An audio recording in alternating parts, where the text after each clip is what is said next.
del pecho.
Hola, muy buenos días.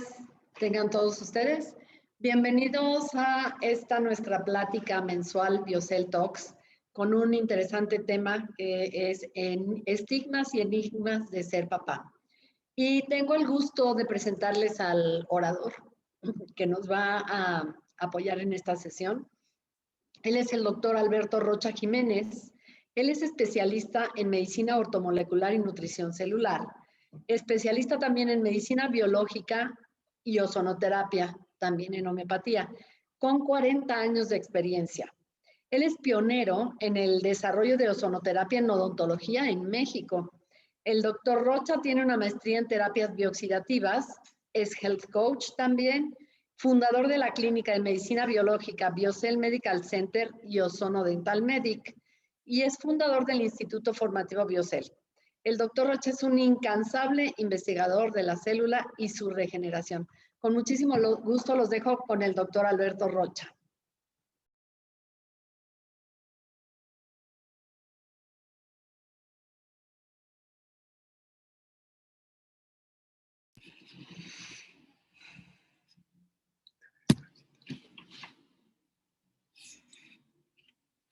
Listo. Hola, ¿qué tal? ¿Cómo están? Estoy encantado de compartir con ustedes una vez más. Para mí es de lo más interesante que justamente me invitaron para este tema de estigmas y enigmas de ser papá, justamente en el mes de los padres. Ahora sí, nos tocó la buena. Pero bueno, vamos a revisar algunos datos. Hay cosas interesantes. Hoy por hoy, pues las estadísticas se incrementan en algunos temas como estas patologías o estas alteraciones de la salud que tienen que ver con la disfunción eréctil y el cáncer de próstata. Interesante el tema de la estadística porque pues ya entendemos que lo que no se mide no se puede mejorar. Entonces, bueno, vamos a ir avanzando en esta presentación. Nada de estas alteraciones de la salud está desvinculado con el tema ni espiritual ni emocional. Son dos temas importantes porque a lo largo de la presentación también vamos a poder ver que hay una íntima relación con estos dos procesos subjetivos, que también tiene que ver el subconsciente, que también tiene que ver con toda la programación a la que hemos sido sujetos, y no, ni más ni menos que por herencia familiar. Entonces, nos toca a la hora de estar en este planeta, en esta Tierra, al haber llegado al espacio físico, pues nos toca, si bien decidir cambiar todos estos árboles de creencias y paradigmas, o bien continuar con esa tradición que nos fue programada. Entonces, bueno, pues vamos a continuar. Y pues en el tema de los mitos, pues ya tenemos claro que por lo pronto en la sociedad mexicana pues, se ha creado un rol de padre y esto se nos ha transmitido de generación en generación y que de alguna manera el proceso de la crianza y educación de los hijos ha pasado a un segundo plano. Sin embargo, como toda sociedad, necesariamente tenemos que ir evolucionando. Y en esta evolución, pues ya no está muy claro el rol de que la educación es solo única y específicamente relacionado con el tema de la mujer, de la madre, sino que hoy por hoy pues ya nos toca tanto el apapacho, o sea, puede ser una experiencia muy interesante, o de hecho es una experiencia muy interesante, que el recién nacido cuando hace su primer contacto fuera de la madre, de su primer contacto piel a piel con su madre, pues es de un enorme valor también que este contacto se dé con el padre, porque entonces el padre ya empieza a estar involucrado en todo este proceso de desarrollo y evolución, sobre todo emocional, de los hijos. Entonces, bueno, pues este tema de que el padre se desvinculaba de la crianza y educación, pues hoy por hoy no es un tema dominante porque pues ya nos tocó tener un rol más proactivo en este tema. Porque bueno, pues para muchos puede ser de lo más familiar, pues haber como varón, haber cambiado un pañal o bañar a los bebés o bueno, tener ese contacto íntimo con los hijos desde que nacen. Entonces, también es otro mito interesante, ¿no? Que los papás no sienten el embarazo.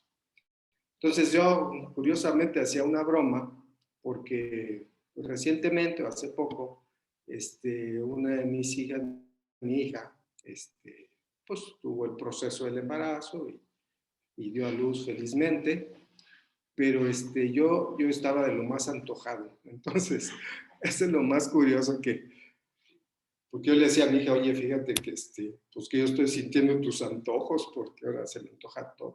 Pero bueno, esto es algo muy subjetivo, se los comento pues como una mera anécdota, pero hablando de este tema de que los papás no estamos inmersos en este embarazo, pues desde el momento que somos seres humanos con sentimientos y emocionalidad, y en la medida que nos involucramos, porque tenemos que involucrarnos dado que pues estamos viviendo una vida de pareja, que para muchos pues la primera experiencia pues en el embarazo puede ser a veces muy fuerte, que ojalá y todos los embarazos fueran pues que fluyeran, pero desafortunadamente, como les decía al principio de toda la conversación, pues la estadística es un poquito, bueno, es bastante fría y la estadística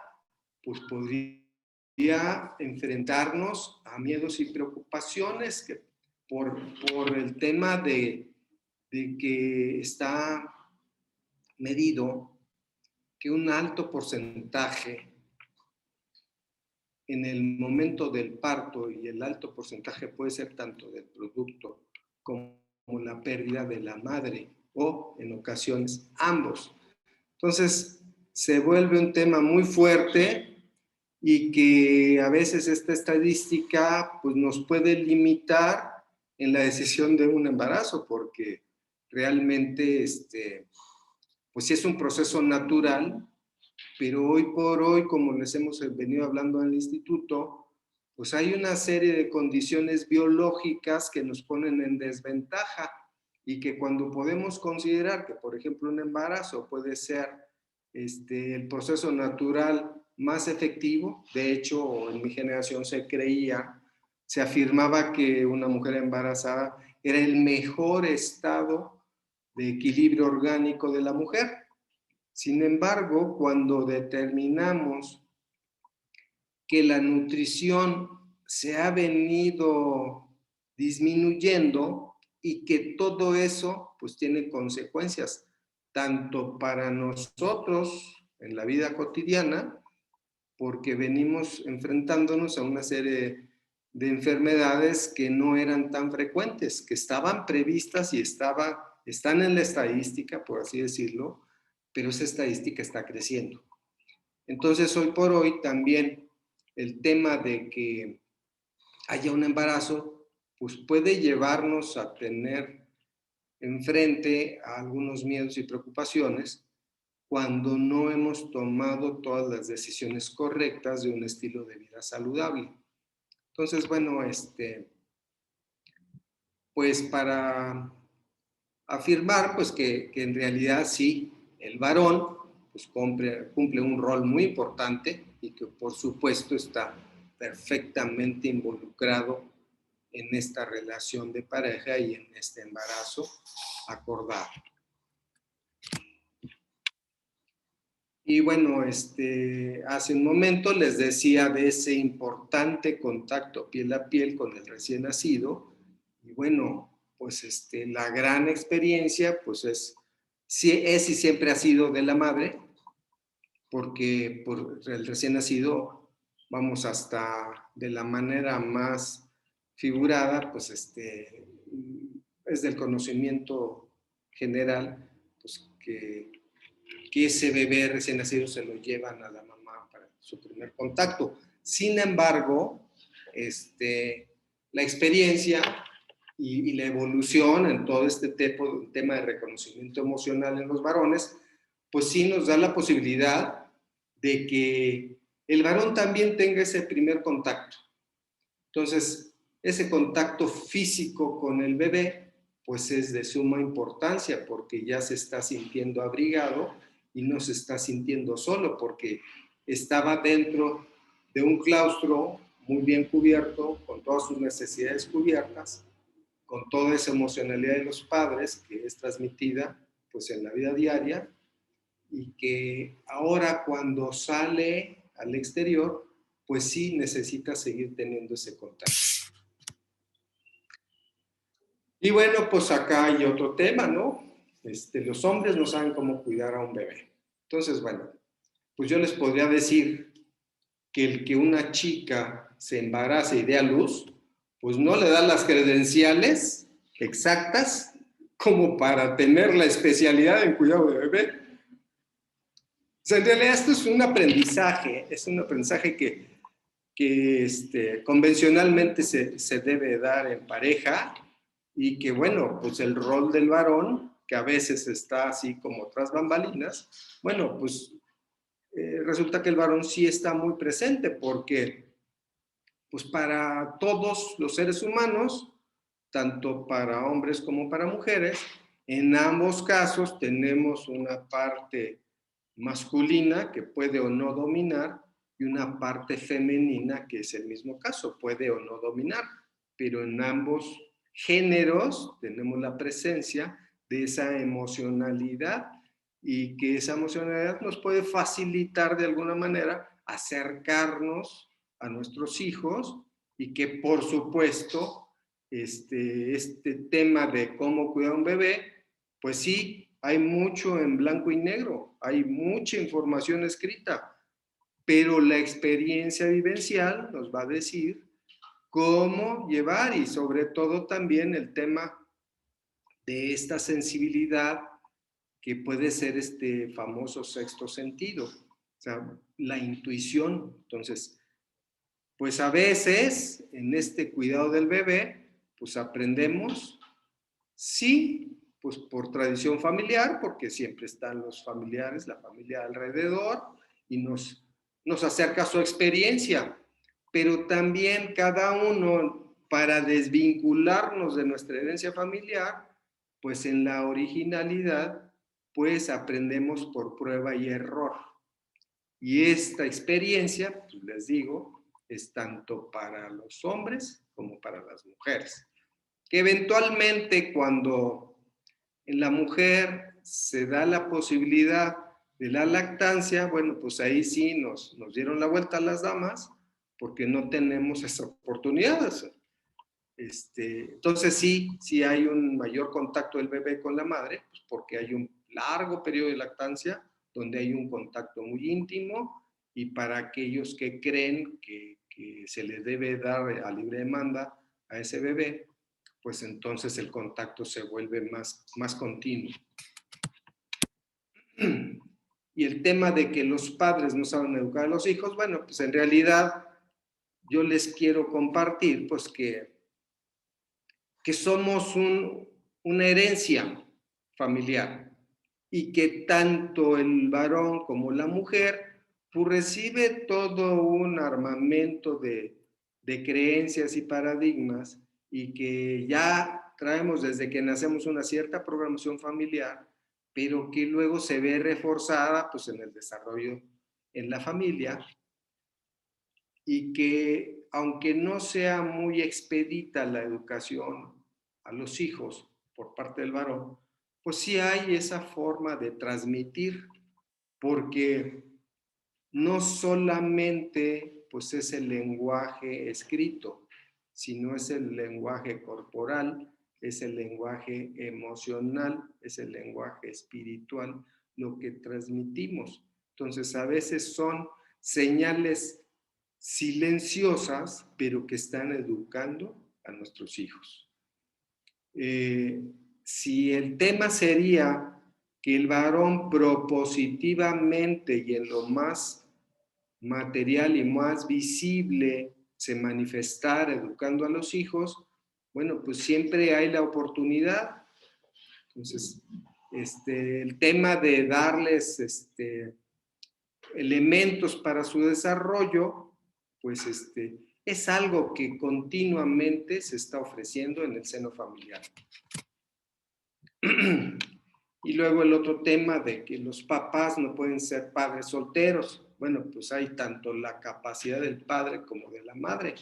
Y bueno, créanme que esto pues sí es un tema difícil, que es un aprendizaje contracorriente, porque pues tanto el padre como la madre, cuando están solos con el bebé, cuando falta alguno de los dos de la pareja, pues sí se vuelve un tema bastante complicado.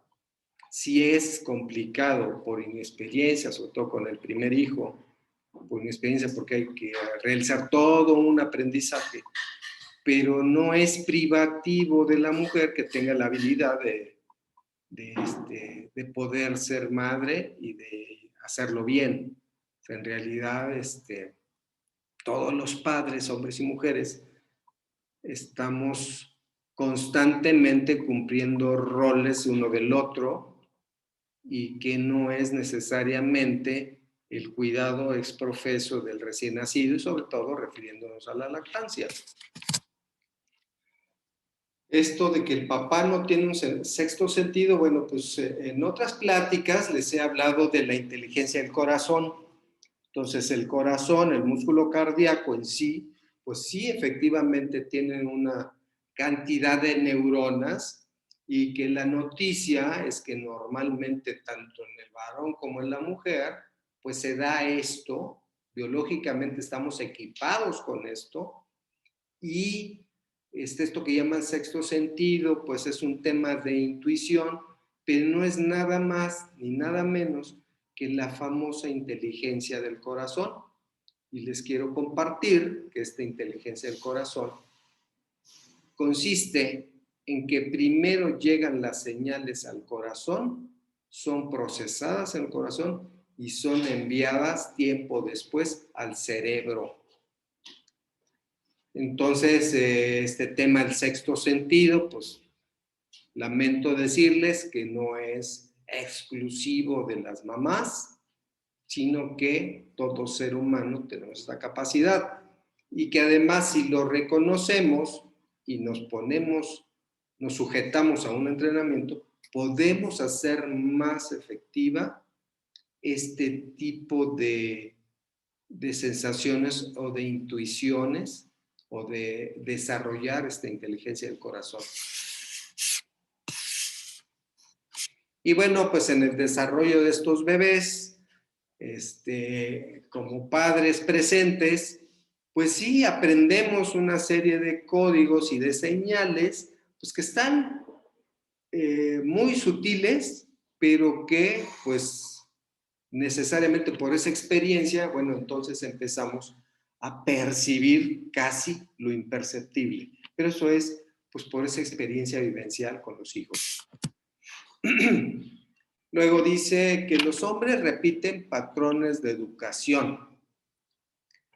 Pues es lo que les he venido diciendo. En realidad, ya nacemos programados hasta al nacimiento, y después a los 7, 8 años, completamos otro alto porcentaje, y después aplica el libre albedrío. Entonces, podemos aceptar toda esa programación o podemos decidir en algún momento hacer cambios. Y hacer cambios es pues, tratar de modificar nuestras creencias. Entonces,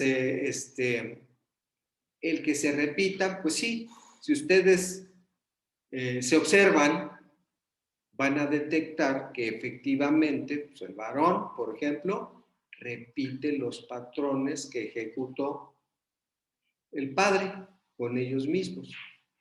Entonces es muy fácil repetir esto porque se da en automático. Entonces el reto sería, de alguna manera, decidir cambiar. Y bueno, cuando decides cambiar es porque ya tienes la información necesaria y luego entonces tomas la decisión de hacer cambios para algo que sea más operante en tu vida diaria, en tu ambiente familiar. Y el tema de los amores, ¿no? Los cariños. El padre no quiere a los hijos tanto como la madre. Bueno, pues eso también, como les decía, pues tanto el varón como la mujer, pues tenemos en nuestra propia naturaleza, pues esa parte femenina y esa parte masculina.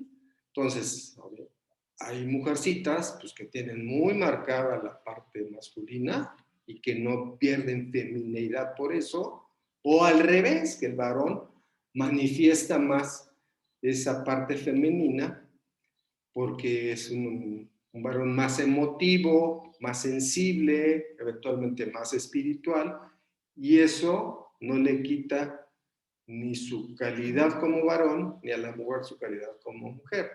Entonces, simplemente que el tema del afecto y de la demostración del cariño, pues a veces es más un estereotipo y que pues para aquellos que aceptamos la herencia familiar, pues vamos a seguir repitiendo el patrón de nuestros padres.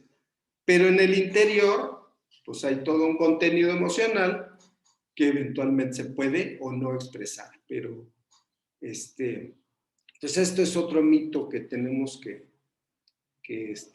clarificar porque no es tan real. Luego dice que los hijos tienen lazos afectivos más fuertes con la madre. Entonces, bueno, como les venía diciendo, el tema de esta afectividad, bueno, pues desde bebés y sobre todo aquellos bebés que fueron sujetos a lactancia, bueno, pues tienen un contacto mucho más íntimo con la madre. Entonces hay una conexión más importante, pero eso es nada más pues en esa primera infancia. En realidad, pues este tema del vínculo emocional se viene desarrollando tanto para el padre como para la madre con los hijos, y bueno, pues necesariamente puede haber que haya mayor resonancia con uno que otro de los hijos, si fuera uno, dos o tres o más. La relación, la interrelación, pues puede ser o más dinámica o menos dinámica, pero eso no cambia la afectividad. Entonces, a veces en lo físico y externo, pues se puede ver una mayor afectividad con cualquiera en este rol de la familia, pero que en realidad el fondo, la sustancia no cambia.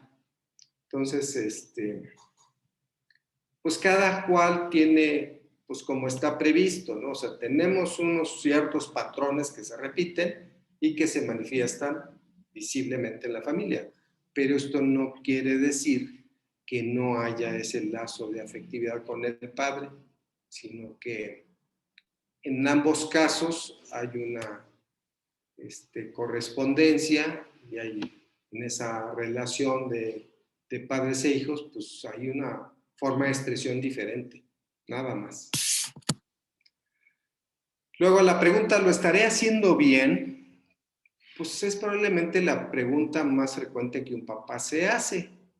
Pero como les decía, sí hay una evolución continua en las relaciones.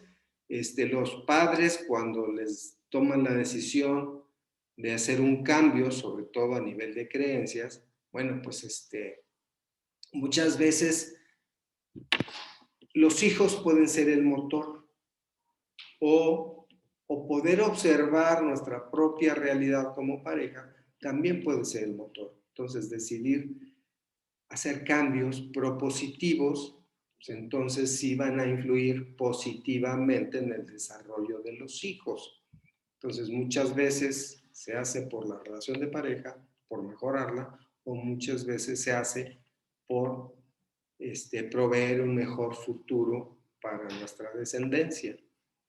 Entonces, esta pregunta yo creo que nos la vamos a estar haciendo toda la vida y que a veces vamos a reflexionar y decir, es que esto tal vez no fue lo más adecuado, pero pues siempre la emocionalidad que nos influye nos lleva a, de acuerdo a la información que tenemos en el momento, tomar la mejor decisión posible.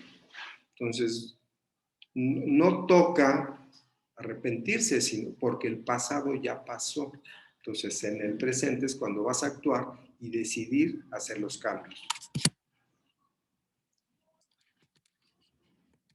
Pues aquí, continuando con esto, bueno, pues parece que en el tema de crecimiento y desarrollo de los hijos, pues ambos padres cumplimos un rol muy importante.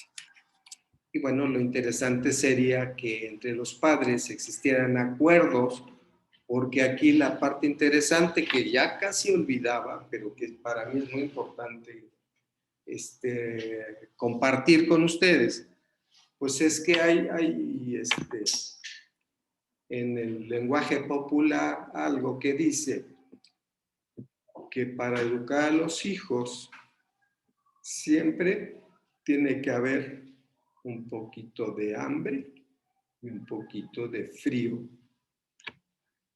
Y realmente lo que yo les podría compartir en este tema de la pregunta si lo estás haciendo bien, pues en realidad yo creo que de alguna manera la mejor forma de influir positivamente es poniendo límites muy claros y no claudicar en la imposición de esos límites. ¿Por qué? Pues porque eso le da claridad tanto a los hijos como a uno mismo.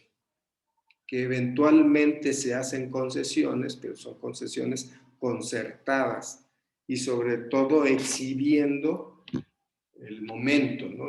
la condición. Entonces yo creo que sí vale la pena que te hagas la pregunta de si lo estás haciendo bien, pero un buen consejo sería siempre con límites. Y bueno, pues en el tema de la emocionalidad, bueno, pues son límites con amor. Entonces, pues importantemente, pues la disminución en esta relación con los hijos, la disminución del estrés, o sea, que no se vuelvan relaciones tensas, sino que entender, pues que la personalidad de los hijos desde que nacen va a estar en constante evolución y que en ese contexto, pues tenemos que poder entender que van a estar cambiando. Llegará un momento que van a querer desvincularse de la familia, pero solamente para manifestarse como seres reales independientes.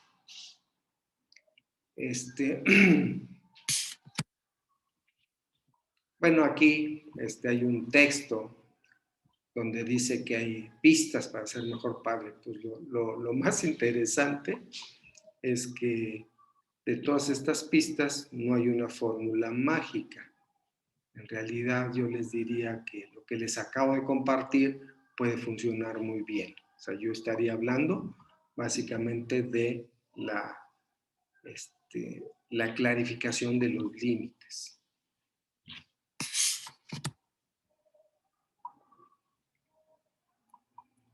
Y como les decía, pues hay una manifestación emocional permanente desde que abordamos el tema de ser padres, y es precisamente eso, que de acuerdo a la información que tenemos, efectivamente tratamos siempre de hacer lo mejor para los hijos. Y pues sí, efectivamente puede hablarse de padres distantes, impositivos, agresivos, o aquellos propositivos que promueven relaciones. En realidad, los hijos nunca van a ser al 100% felices toda su vida con sus padres, porque es propio de la naturaleza humana. Entonces siempre van a mostrarse en algún momento contrarios a nuestras decisiones. Pues hay una evolución constante. Cuando son pequeños, pues son relativamente obedientes. Cuando son adolescentes, son totalmente rebeldes. Y luego cuando crecen un poquito más, entran un poco a la madurez, bueno, hasta pretenden ser condescendientes, ¿no? Entonces, bueno, o sea, es parte de esta evolución humana, pero pues yo creo que lo que les puedo compartir también, pues es que tenemos que fluir. Y bueno, el tema de que esos padres ausentes que pretenden justificar su ausencia con objetos materiales para justificar su falta de atención y tiempo, bueno, pues yo creo que en la medida que sigas el consejo de que para la crianza es con un poquito de frío y con un poquito de hambre, pues adquiriría todo el sentido, porque a veces creemos que haciendo la provisión de todo lo que se nos antojó a nosotros mismos y que no lo tuvimos, pues con eso vamos a ser más felices a los hijos. A veces los chavos pues son más felices con cualquier objeto. Y a mí me llama la atención que el contacto que he tenido últimamente con bebés en mi familia, pues es que se puede entretener con una hoja de papel o con cualquier corcholata y no tiene que ser el juguete más sofisticado, ¿no? Entonces a veces los papás nos excedemos y en el tema de dar juguetes cada vez más sofisticados, pues me ha tocado conocer padres pues, que les dan el auto deportivo, que les dan la motocicleta, y que lamentablemente ha llegado a algunos eventos fatales en la familia, pues porque precisamente el muchacho, pues muy joven, con una máquina de esas tan poderosa, bueno, pues es fácilmente llegar al exceso y pues desafortunadamente he sabido de temas difíciles en la familia, de pérdida de hijos, ¿no? Entonces, pues no es nada más que pues, estar en ese equilibrio inestable, de estar en un acuerdo y pues de trabajar básicamente con lo necesario. Entonces, fíjense, en la estadística se habla de que 53% de los mexicanos crecieron con padre ausente de su niñez. Entonces, esto pues, es una percepción muy dominante en México. Y dice que este número toma sentido si se tiene en cuenta que en México, durante la última década, se registró un aumento de los hogares donde no hay figura paterna.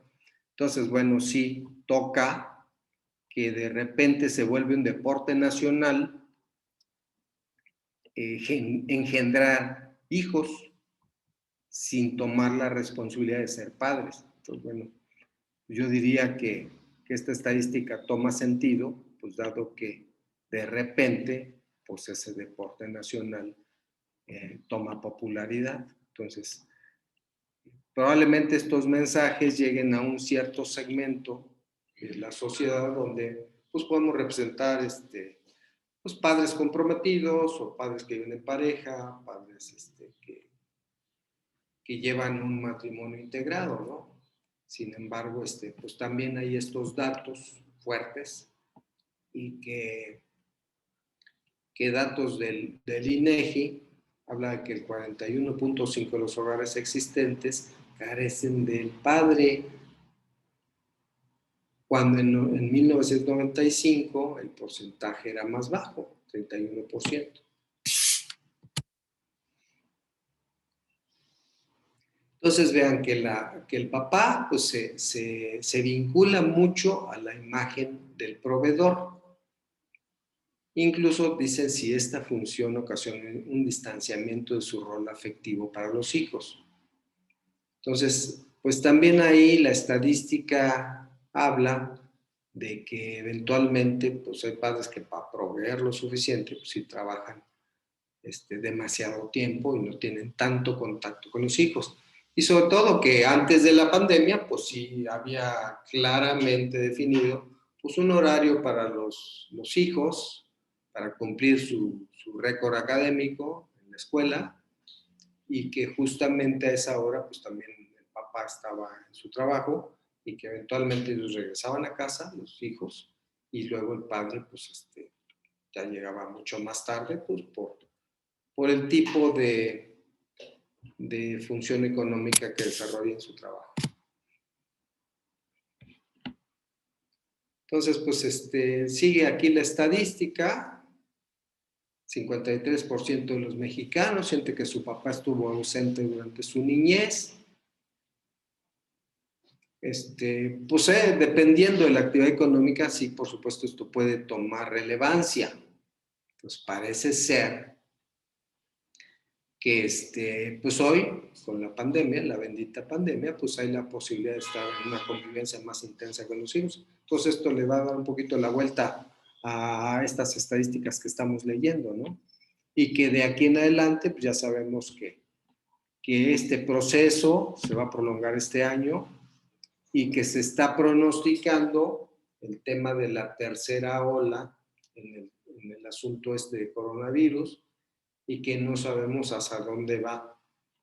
Entonces, pues todo esto va a cambiar, está cambiando y todavía no tenemos claridad en esto, ¿no? Entonces, necesariamente toda esta información de salud que estamos teniendo va a impactar de alguna manera en todo este tema de los roles que se dan en la familia, tanto para el padre como la madre. Y bueno, hablando un poco del estrés y el trabajo, pues el estrés laboral se dice que es aquel que se produce debido a la excesiva presión que tiene lugar en el entorno de trabajo y generalmente como consecuencia de desequilibrio entre la exigencia laboral y la capacidad o recursos para cumplirla. Entonces aquí hacen un juego muy interesante entre actitud y aptitud. Entonces, normalmente, por ejemplo, cuando yo empleo, pues yo observo más la actitud que la aptitud. Que de repente, creo que eso puede ser más importante para desarrollar habilidades. Entonces, en el tema de estrés laboral, pues sí, muchas veces puede ser debido a esa incapacidad de desarrollar ciertas funciones y que en la medida que logramos la capacidad de adaptación, pues esto va a empezar a disminuir, a manejarse de otra manera. Pero sobre todo, pues el tema de poder tener herramientas para manejar el estrés. Entonces, este estrés laboral ha recibido pues, diferentes denominaciones, pero básicamente se identifica como un agotamiento del sistema nervioso con tendencia a cronificarse. Y la parte más importante de todo esto, que esta forma de estrés produce cambios orgánicos en el individuo. Y bueno, todos reconocemos, a veces, por ejemplo, el tema de estrés físico lo podemos identificar pues básicamente como cansancio real, como una fatiga, como falta de energía, también como dificultad para concentrarse, con alteraciones del sueño, con tristeza, irritabilidad, y además todo esto basado también en una plataforma de desnutrición. Entonces, hace un rato yo hablaba ya de la nutrición, que era tan importante, porque hoy por hoy empezamos a detectar, por ejemplo, por ahí recientemente leí pues, que había una expresión en la mayoría, en un alto porcentaje de la población, de una anemia crónica. Entonces, aquellos que se quedan dormidos en el escritorio, que no son capaces de realizar una lectura continua. Entonces, hay una serie de condiciones físicas que limitan el completo desarrollo de nuestras aptitudes. Entonces, hablar de estrés crónico, pues es un tema que yo manejo muchísimo, el tema del estrés oxidativo, y que pues puede tener cualquier cantidad de síntomas, como se ve aquí en la figura, y que necesariamente este estrés crónico, precisamente la condición terrible es esa, que cuando se llega a la cronicidad, hay cambios sustanciales en la biología de nuestro cuerpo. Entonces, sí es un tema de alerta, porque una cosa hace que nos fatiguemos, como por ejemplo el ejercicio físico. O sea, nos metemos al gimnasio, desarrollamos una alta capacidad de ejercicio, llegamos a la fatiga, muchas veces lo que se persigue es la fatiga muscular, pero eso es un estrés agudo, ese es un estrés agudo que causa recuperación.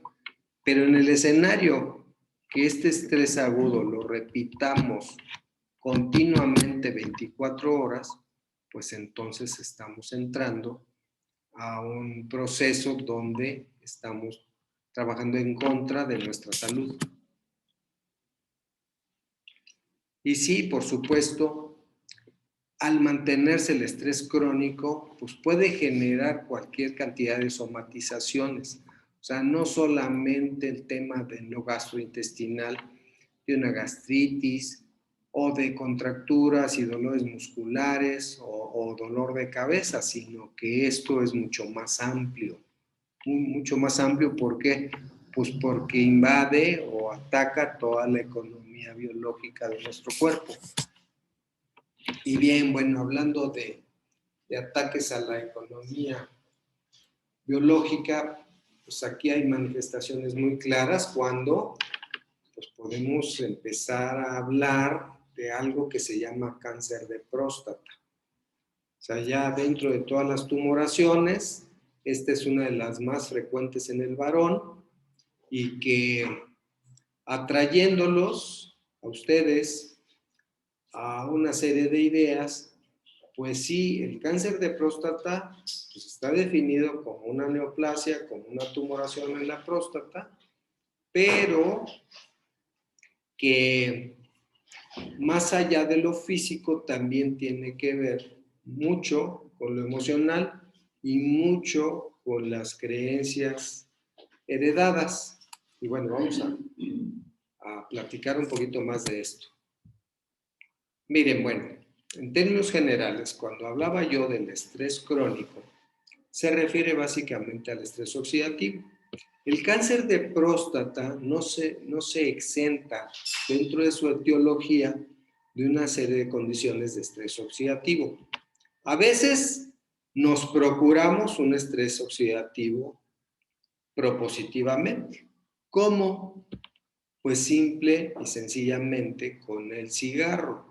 O sea, el tabaquismo nos provoca un estrés oxidativo muy importante. Es una decisión generarlo de manera crónica en nuestro cuerpo porque se vuelve un hábito y un vicio. Entonces, desafortunadamente, dentro de las factores causales de cáncer de próstata, está muy vinculado el tema de tabaquismo. Pero dentro de este estrés oxidativo también factores epigenéticos, o sea, todo lo que nos rodea. Más allá de la interpretación que demos a nuestro ambiente, es también toda la toxicidad que hay en nuestro ambiente. Entonces, por ejemplo, para muchos de nosotros está clarísimo, porque ya es del dominio público, el tema de la capa de ozono, que ya se disminuyó, que ya se empezó a reparar, pero que al final del camino no está completa. Entonces, este tema de la capa de ozono simple y sencillamente determina o explica la vida en este planeta. Y bueno, el tema es que básicamente por una expresión electromagnética, el tema de la radiación ultravioleta nos provoca un estrés. Y si estamos muy expuestos, bueno, el estrés se vuelve crónico. Entonces, simplemente por radiación del sol, la luz ultravioleta. Tenemos ahí las radiaciones ionizantes, todo el tema de las radiaciones en medicina. Los contaminantes de la industria, el tabaquismo, que ya les venía yo enfatizando, pero también a favor para equilibrar este tema del estrés oxidativo, pues tenemos todo ese armamento, todo ese equipo de alimentos vivos que contienen antioxidantes naturales y que de repente, por ejemplo, también promueven los mecanismos de reparación en nuestras células. Y bueno, por ejemplo, hablando de células, pues aquí a la izquierda vemos una célula normal, luego una célula que es atacada por estrés oxidativo, quiero decir, radicales libres. Y cuando esos radicales libres influyen de manera constante atacando a la célula, imagínense que más o menos, ahorita vamos a ver el dato, la célula humana cotidianamente, vamos a decir habitualmente, todos los días, recibe ataques de radicales libres 10,000 veces al día. Y bueno, cuando este estrés oxidativo logra deteriorar las estructuras celulares, entonces nos da como la imagen de la derecha, una célula extremadamente estresada. Pero el estrés oxidativo se da, pues, por lo que contiene lo que bebemos, por el aire que respiramos, que eventualmente está muy contaminado, por los alimentos que consumimos, pero también por la interpretación de nuestro ambiente. O sea, ¿cuál es el desarrollo de nuestro pensamiento que nos genera un sentimiento y en consecuencia una emoción? Entonces, ¿cómo interpretamos allá afuera o cómo están ahorita ustedes interpretando la información que les doy? Eso, por ejemplo, cuando hablamos de la estadística del embarazo y el dar a luz en las mujeres, una estadística muy alta del 30%, donde se puede perder el producto, se puede perder la mamá o ambos. Entonces, estadística muy alta. Entonces, para cualquiera que se embarace, pues de repente si tiene esa información, ¡ouch! O sea, sí nos provoca estrés, ¿no? Entonces, en el tema de todo este estrés oxidativo crónico, que acuérdense que les dije, cuando nos metemos al gimnasio, o bueno, un ejemplo más fácil, cuando nos asaltan, que haya un ladrón y nos amenaza, eso nos provoca un estrés agudo, estrés oxidativo agudo. Pero a medida que pasa el tiempo, ese estrés empieza a disminuir porque todos los elementos de reparación celular están activos. Y en la medida que tú compartes esta experiencia, pues vas a empezar a atenuar, siempre y cuando le restes emocionalidad y sentimiento. O sea, que después seas más objetivo. Bueno, es que me metí a una calle donde sé que pues, la inseguridad es muy alta, tal, y me asaltaron. Entonces, cuando tú haces esa reflexión y dices, me expuse a pesar de saber, entonces lo extraes del contexto emocional y ya te vuelves objetivo, lo platicas, disminuyó el estrés oxidativo, porque ya eres capaz de relatar tu realidad con elementos conscientes. Cuando sucede el estrés oxidativo crónico, a veces no es controlable si no lo sabemos. Entonces, bueno, aquí hay en esta lámina los efectos de las mutaciones celulares. Entonces, en la parte de arriba, en el lado izquierdo, tenemos una célula que se divide. Está previsto que la célula se divida. Entonces, se divide en dos y esas dos se dividen en 4. Esa es la división celular normal, lo que está previsto. Pero también sabemos que tenemos células tumorales constantemente producidas. Pero también sabemos que tenemos los mecanismos para neutralizar esas células atípicas. Cuando los mecanismos de protección se debilitan, entonces ya no sucede lo que dice aquí, que es la diferenciación celular y que en su momento, al envejecimiento de la célula, pues sucede la muerte celular programada. Ese es el ciclo normal de una célula normal. En la parte de abajo, la misma célula se empieza a dividir exageradamente, son esas células tumorales que degeneran y que eventualmente derivan en un tumor y se identifican como células cancerosas. Cualquiera de nosotros tenemos células tumorales, pero constantemente se están eliminando. Aplica el término de la derecha, en la parte superior derecha, de apoptosis, que significa muerte celular programada. Con las células cancerosas se neutraliza ese proceso de la muerte celular programada. Y bueno, miren lo que les venía diciendo. Cada célula del cuerpo se ve atacada unas 10,000 veces al día por radicales libres. Pero son 10,000 veces al día de ataques, pero 10,000 veces al día de respuestas antioxidantes en nuestro cuerpo. Ese sería el final feliz. Cuando se debilita nuestro sistema antioxidante, sucede que empiezan a dominar los radicales libres y nos empezamos a oxidar. Y la oxidación no es nada más y nada menos que envejecimiento. Miren, cada una de las estructuras celulares es susceptible de sufrir daños por el estrés oxidativo.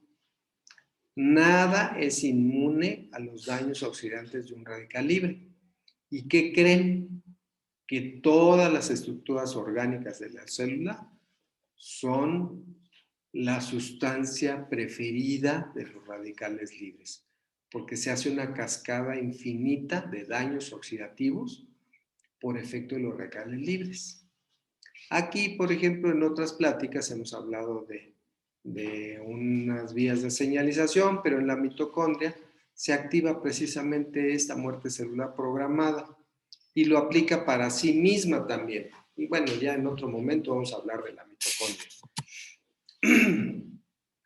Y pues esto era así como que el pre para explicar un poco más del tema de la próstata, porque también este tema de la degeneración de la próstata es producto del estrés oxidativo. A veces no está muy bien clarificada la etiología del cáncer de próstata. Pero bueno, aquí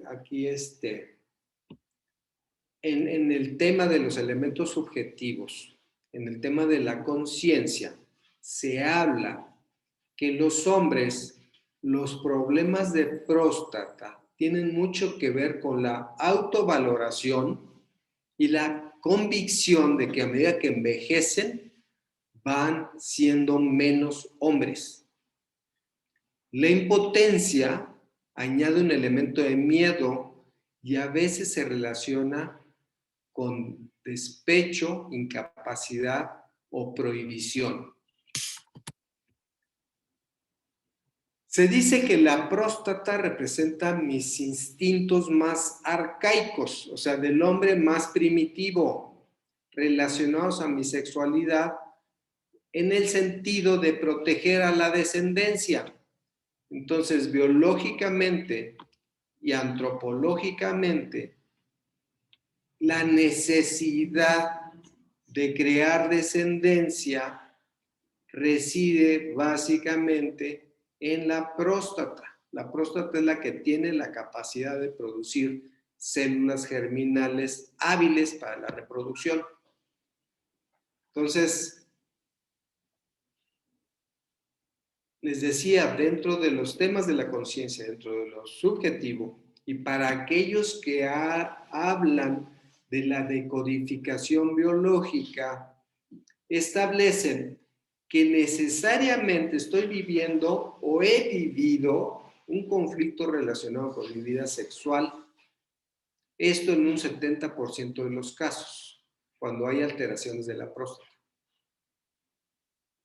O vinculado a los temas de mi descendencia en un 30%. Entonces, fíjense que se vuelve interesante porque, por ejemplo, estaba leyendo que el tema de la abuelez en los varones toma toda la importancia y está directamente relacionado con el tema de alteraciones de la próstata. O sea, vamos a ver ahí estadísticas también, pero lo que les quiero compartir es que muchas veces para los padres, cuando los hijos contraen matrimonio o forman pareja, a los padres la gran preocupación inconsciente es que tengan descendencia nuestros hijos. Y eso es algo relacionado con el tema de la preservación de la especie. Y que de repente se traduce para el varón en alteraciones de la próstata. Bueno, pues el tema del cáncer de próstata, pues sabemos que es la glándula sexual del hombre encargada de producir el semen. Es bien pequeñita, el tamaño de una nuez, y se encuentra debajo de la vejiga de la orina, rodeando a la uretra. La uretra es por donde sale la orina. A diferencia de otro tipo de cáncer de próstata, se caracteriza por evolucionar de manera muy lenta. Pero también la estadística dice que el cáncer de próstata es extremadamente frecuente. Causas. Pues se hablan de factores genéticos, pero para los que entendemos un poquito más de la genética, pues en realidad el porcentaje de influencia es mínimo. Más bien son factores epigenéticos, todo el exterior, todo el ambiente, cómo se adapta tanto nuestra mente como nuestro cuerpo al ambiente en donde nos desarrollamos o qué ambientes procuramos para nuestro desarrollo. En estudios genéticos se ha mostrado que existe un gen específico del cromosoma 1 o gen HPC1 que aumenta la probabilidad de desarrollar cáncer de próstata.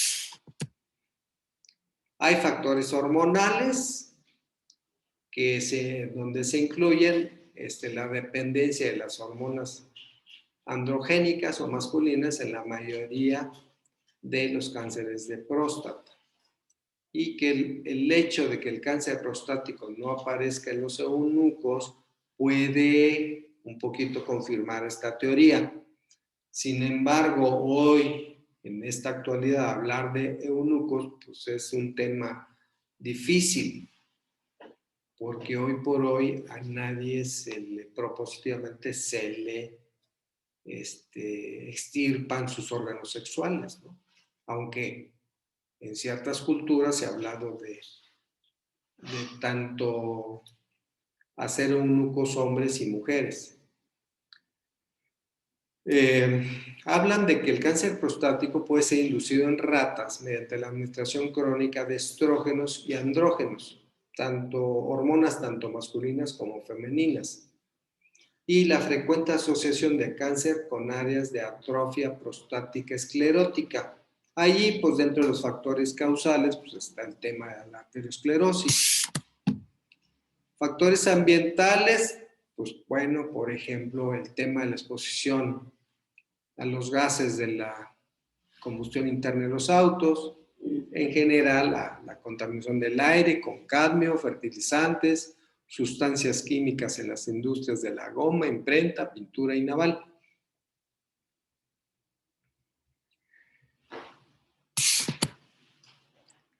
Dentro de las causas también se pueden mencionar agentes infecciosos. Se ha hablado de agentes infecciosos transmitidos por vía sexual.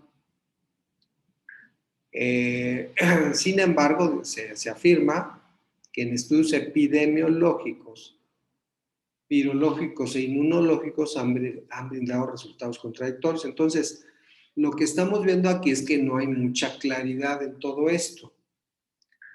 Dice que los estudios epidemiológicos han sugerido un aumento en el riesgo de cáncer prostático asociado con un número de compañeros sexuales, con una historia previa de enfermedad de transmisión sexual, con frecuencia del acto sexual, con relación con prostitutas y edad temprana de comienzo en la actividad sexual. Entonces, vean que aquí se establecen una serie de factores causales que parece que son intuitivos y que luego, en contraste, otros estudios sugieren que existe mayor riesgo de cáncer prostático asociado con la represión de la actividad sexual. Entonces, bueno, es bien interesante que aquí hay una confusión enorme y que un pico más temprano, una cesación prematura de la actividad sexual.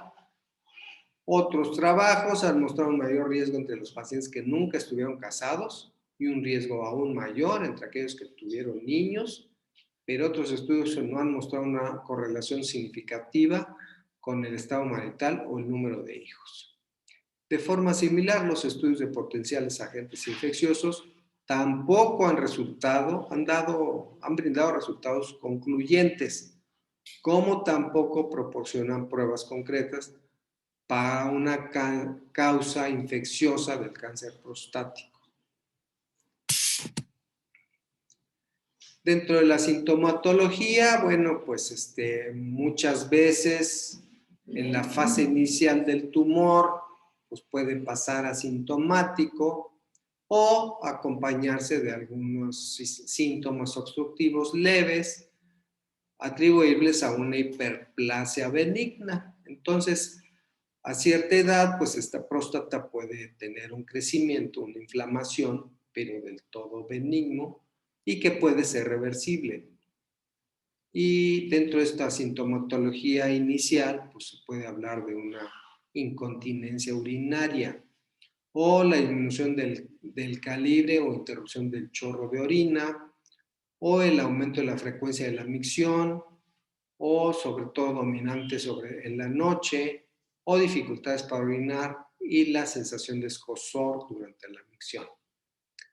Cuando los tumores son localmente avanzados, se acompañan de síntomas obstructivos claros. Ahí sí no hay duda. Puede haber sangre en la orina o puede haber signos de infección. También puede haber un dolor frecuente en la región lumbar y dificultad en las relaciones sexuales. Todo esto está en el contexto de la patología de la tumoración de la próstata. Por supuesto que cuando hay tumores avanzados, puede aparecer además edema, hinchazón de las piernas, dolores óseos, debilidad o pérdida de fuerza en las piernas y puede causar insuficiencia renal, pérdida de apetito, peso o anemia. Entonces, pues aquí ya hay una complicación general, hay un compromiso de una serie de otras estructuras cercanas a la próstata. Entonces esto pues es un poquito lo que hemos venido afirmando dentro de toda la sintomatología, todos esos síntomas locales que nos pueden indicar que puede haber una alteración de próstata o que inclusive pues ya hay un problema establecido. Entonces, todas estas condiciones sintomatológicas de alteración en la próstata, pues pueden tener que ver con este tema de la urgencia de orinar o la pérdida involuntaria de la orina, que no hay la forma de controlar el esfínter, o relacionado con un aumento de la frecuencia de orinar, o con dolor y escozor durante la micción, o con retardo y disminución de la fuerza del chorro, que definitivamente la uretra se obstruya por el tumor y hay retención urinaria. También se habla de goteo después de orinar o sensación de vaciamiento incompleto de la vejiga. Eventualmente también crecimiento o dolor mamario. Este aumento de los tumores de las células germinales también pueden causar aumento de las mamas en el varón o dolor. Y se debe a que este tipo de tumor puede segregar altas cantidades de una hormona que se llama gonadotropina coriónica. Dentro de los tratamientos, bueno, pues básicamente el tema es el tema de la biodecodificación emocional dentro de las terapias biológicas. También el tema de la ozonoterapia, de la nutrición ortomolecular y de la medicina homeopática. Entonces, a veces todo este tema de la alternativa, bueno, sí tiene que ver con todo este contexto de elementos biológicos para el tratamiento. Y abordando el tema de la disfunción eréctil, se reconoce como impotencia sexual, que es la incapacidad para conseguir una erección o mantenerla con la suficiente firmeza para tener una relación sexual. Se dice que tener problemas de erección de vez en cuando no necesariamente es un motivo de preocupación. Si esta disfunción es un problema continuo, sin embargo, pues obviamente puede provocar estrés, afectar la confianza en ti mismo y contribuir a causar problemas en la relación. Los problemas para conseguir o mantener una erección también pueden ser un signo de una enfermedad no diagnosticada que necesita tratamiento y un factor de riesgo de enfermedades cardíacas. Dentro de los síntomas, pues puede haber problemas persistentes para mantener la erección o problemas persistentes para lograrla o disminución persistente del deseo sexual. O poder tener una erección en ocasiones, pero no cada vez que se desea. O para tener una erección, pero no por el tiempo necesario para poder tener la relación sexual, o no poder tener una erección en ningún momento. Entonces, todos estos contextos están dentro de este proceso que se reconoce como disfunción. Dentro de las causas orgánicas aquí en la figura, pues, por ejemplo, el alto porcentaje dentro de las causas está relacionado con trastornos vasculares. En segundo, el tema de la diabetes descontrolada. En tercero, por medicación. En cuarto, por trastornos de origen neurológico. En quinto, por cirugía pélvica, radiación o traumatismos. En sexto, por temas hormonales, endocrinológicos. Y el último porcentaje que nos queda, pues otras causas. Dentro de este proceso es muy importante la excitación sexual masculina, que es un proceso complejo que involucra el cerebro, las hormonas, las emociones, los nervios, los músculos y los vasos sanguíneos.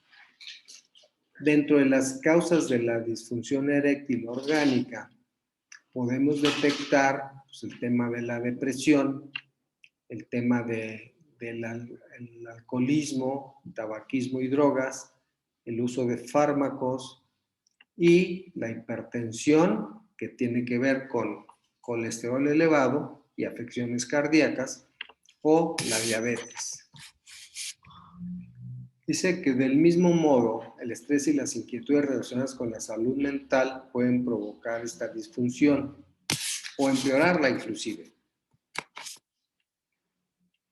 Entonces aquí, de manera muy importante, se señala dentro de las causas más frecuentes la enfermedad cardíaca, la aterosclerosis, el colesterol elevado, la presión arterial alta, diabetes y obesidad. En conjunto, esto se engloba en algo que se conoce como síndrome metabólico.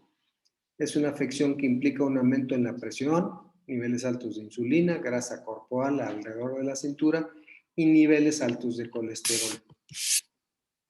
También en la enfermedad de Parkinson, en esclerosis múltiple, en algunos medicamentos recetados, les insisto, el consumo de tabaco, una enfermedad de la perioné, que no es más que un tejido cicatrizal dentro del pene, el abuso de alcohol y otras sustancias, trastornos del sueño, tratamientos contra el cáncer de próstata o agrandamiento de la próstata. Porque, bueno, pues este tema de la disfunción pues puede venir como consecuencia también de un cáncer de próstata, por supuesto. Cirugías o lesiones que afecten la zona pélvica o la médula espinal. Dentro de las causas psicológicas, pues ya sabemos que el cerebro, de acuerdo a su interpretación, cumple una función clave en la activación de los sucesos físicos para provocar la erección, que todos empiezan con la sensación de excitación sexual. Entonces, hay varios elementos que pueden interferir en estos sentimientos sexuales y provocar o empeorar esta disfunción. Dentro de algunas de ellas están la depresión, ansiedad o trastornos de salud mental, el estrés o problemas de pareja debido a estrés, mala comunicación u otras preocupaciones. En los factores de riesgo, pues por supuesto que está el envejecimiento. Es posible que tardes más tiempo en tener una erección y que esta no sea tan firme. O para lograr una erección y mantenerla, podrías necesitar más el tema de la estimulación física. Ya les venía diciendo pues, que factores predisponentes pues, son enfermedades como la diabetes o trastornos cardiovasculares, dominantemente tanto para cáncer de próstata como para el tema de disfunción eréctil, pues está el consumo de tabaco como un factor muy claro y específico.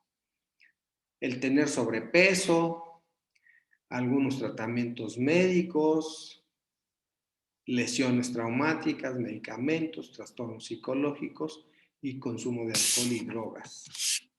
Dentro de las complicaciones provocadas por esta disfunción, podemos comprender las que están englobadas o incluidas en una vida sexual no satisfactoria, en elementos de estrés o ansiedad, en elementos de vergüenza o baja autoestima, en problemas de pareja o en la imposibilidad de embarazar a tu pareja. Dentro de los procesos de prevención, pues es otra vez hablar de un estilo de vida saludable y el control de las enfermedades preexistentes. Entonces ya sabemos que el tema de la diabetes se puede manejar, el tema del tabaquismo lo podemos manejar, el tema de decidir hacer ejercicio y en general tener la decisión proactiva y propositiva pues de medidas para reducir el estrés. Ya les venía diciendo también dentro de las terapias biológicas el tema de la biodecodificación.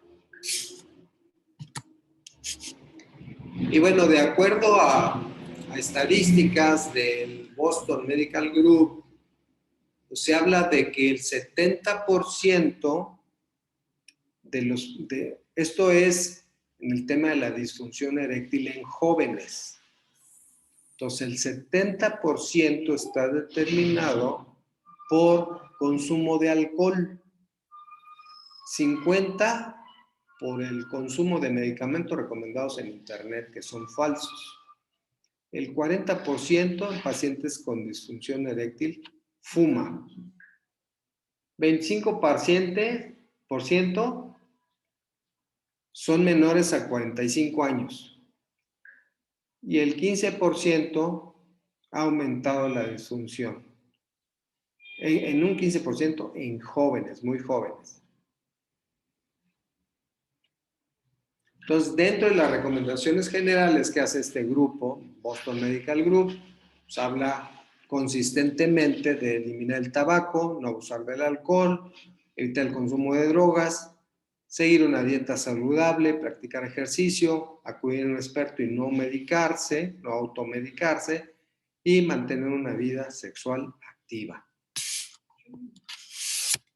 Dentro de lo que consideramos útil para todo esto, pues por supuesto el tratamiento biológico es el ejercicio, la alimentación balanceada, rica en proteínas, potasio, antioxidantes, hierro, calcio y frutas y verduras, suplementos nutricionales, ozonoterapia y homeopatía. Se ha detectado que la vitamina D, por ejemplo, actúa sobre la producción de óxido nítrico, que es una sustancia natural responsable de hacer que los vasos del pene se dilaten y permitan la entrada de sangre para la erección. Es interesante que últimamente ha tomado como que una cierta tendencia a buscar el óxido nítrico, a automedicarse con óxido nítrico. Entonces, este óxido nítrico pues es un producto natural, se da celularmente hablando, que sí tiene efectos, por supuesto, beneficiosos para la salud y que hablando del tema específico de la disfunción eréctil, pues resulta útil. A partir de esto fue que se desarrolló el famoso producto que todos conocemos como Viagra. El tema interesante es que este óxido nítrico en nuestro cuerpo cumple un ciclo. Y ese ciclo, cuando se ve saturado, actúa en sentido contrario. Entonces, bueno, son temas que hay que considerar, ¿no? Y, por ejemplo, cuando hablamos de las terapias biológicas, hablamos, por ejemplo, de la ozonoterapia, y curiosamente, dentro de todas las terapias bioxidativas, la ozonoterapia, dentro de su cascada bioquímica de reacciones, produce óxido nítrico. Pero ya sabemos que la ozonoterapia es un fenómeno transitorio, pasajero, medido y calculado.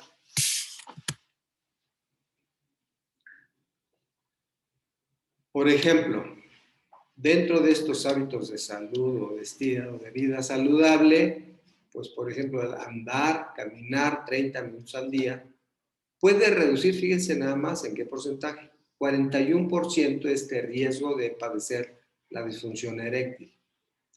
Una deficiencia crónica de vitamina B12 también puede contribuir al trastorno.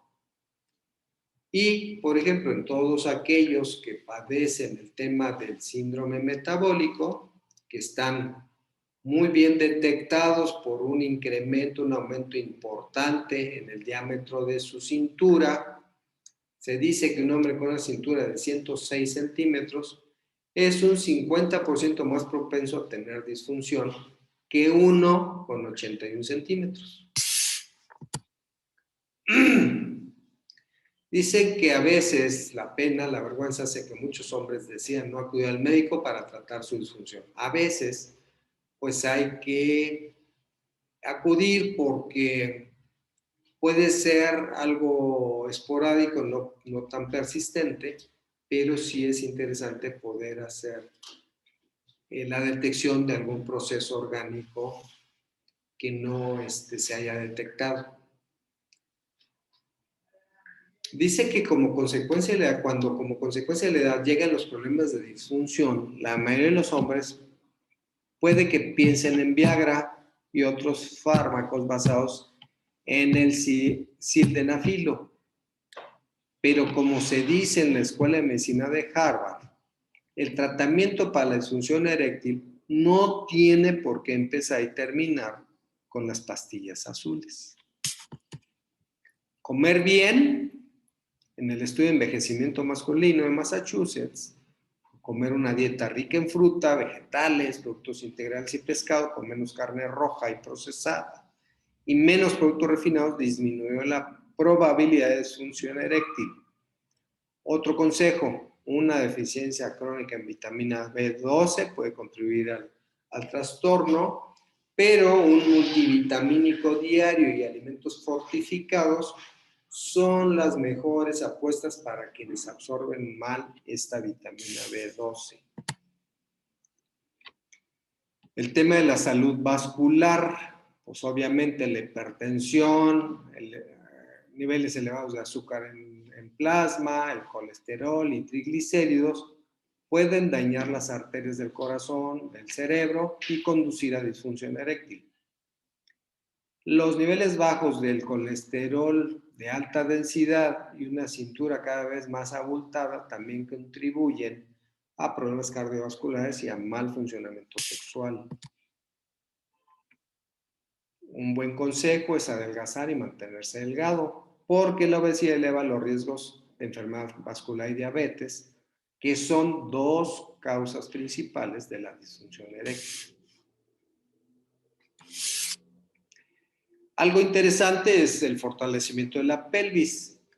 Un ensayo británico determinó que 3 meses de ejercicios de Kegel en 2 sesiones diarias sirven para fortalecer los músculos de la pelvis, combinados con retroalimentación física y consejos sobre cambios en el estilo de vida. Otra vez, dejar de fumar, perder peso y limitar el alcohol. Y por mi parte, pues ha sido un gusto haber estado aquí con ustedes. Espero que haya sido de utilidad esta información. Normalmente estamos en la mejor disposición de apoyar toda esta presentación. Espero que haya sido suficientemente clara, útil para empezar a entender mejor este tema de los mitos del varón. Pues con todo el gusto me despido. Hasta luego. Muchísimas gracias, doctor. Súper interesante plática. Déjenme ver si hay preguntas. No tenemos preguntas de momento. A ver. Bueno, pues no hay preguntas, eso quiere decir que quedó todo muy claro.